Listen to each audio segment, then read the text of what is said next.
And I see how to make money online in Ghana. Obet me I make it $3 every 3 minutes, 4 minutes, 5 minutes, and after 10 minutes biano. Obet me I make it $3. Inti and I know so no yeah baby you see CPA marketing strategy no and ya make it as we say online.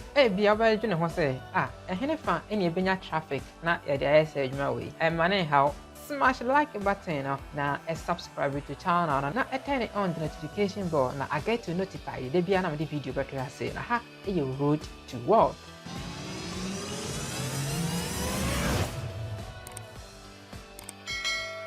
Bra offer vote one of the best CPA marketing websites offervote.com.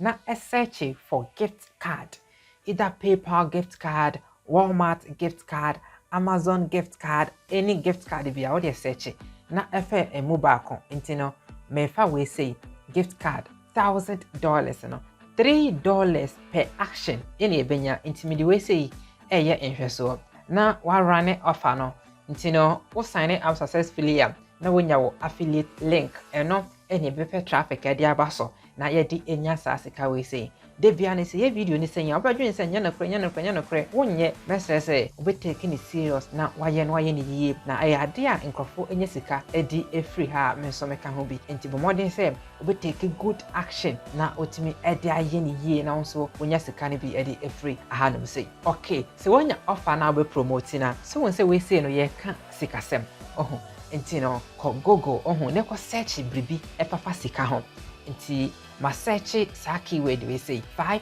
best ways to make money online. Okay, na ehwe articles nim emudie ope bia no fa. Okay, we say or say 28 realistic ways to make money online. We say ehwe so. Okay, nti me fa we say eno name. Na wa copy article no copy nti me fa we copy we say yen you see ni say ya o you see ni say ya enye right. Okay, I was say we write article no nti ma mo sa software we say sa software we and our website we say ni din ene paraphraser.io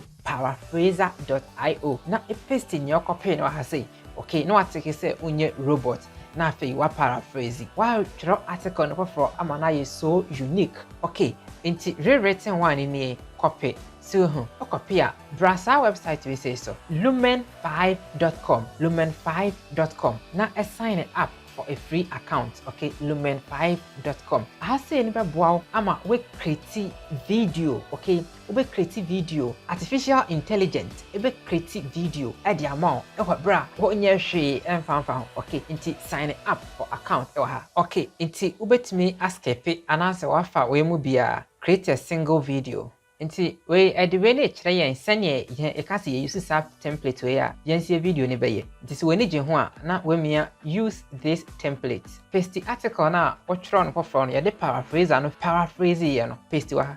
Video title no how to make money online. How to make money online.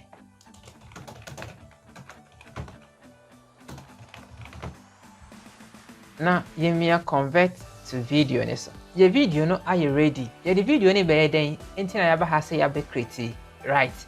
Afi na mba kire o. Obesan akọ sa website we say so. odysee.com odysee.com.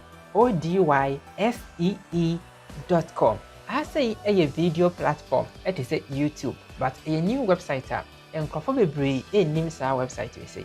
Though people are pa de now so no creators are omo video ha say no mo endorse it is a YouTube also YouTube go for your videos probably free though obetimi do video na we creating the for YouTube I hope I for YouTube. Okay back to ho ebeboa but I say no ebeye entem de am o say in e creative videos ha no endorse but omo eba website is we have videos no endorse be brave nti e possible say obenya mo ambehwe no simple kra. Okay, nti ya the video no ba beto sa website we so nti say oba website is so na wa sign up for free account. Okay, na wa hwe categories in him nti category a video kuna wo publish na adekode na wo promote a free offer vote no category a fall under no eno na be click so education wa ha, comedy wa ha, lifestyle, music, sports yenye de no finance the MACC finance, and to be finance and so. I feel now I say, obe upload the video no, upload when in name. Now I publish video no. Trick in say.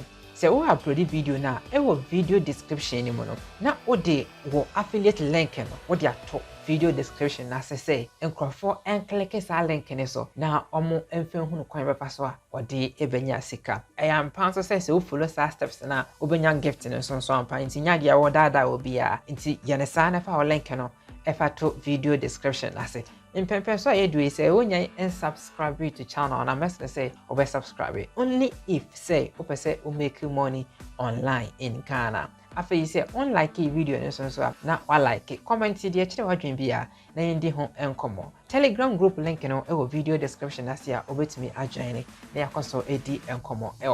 After my mom, another website, over sign a day upload it video.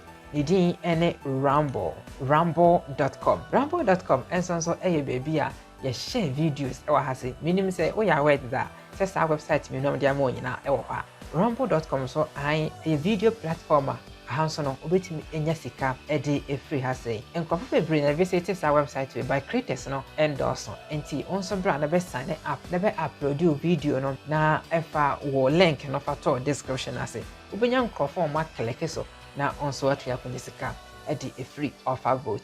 It's as simple as ABCD. For more than say also obey B. Now all they make you money online in Ghana. So me a video description so how videos that hold will be how to make money online in Ghana. Okay, drop shipping, drop servicing, affiliate marketing, e-commerce. Nina ewa hono mu a obetumi ahwe wo recommending video so now they are to video comment session as ede amame I know me yeshia ewa videos na ede yen enimnimo baako ma crowd for now.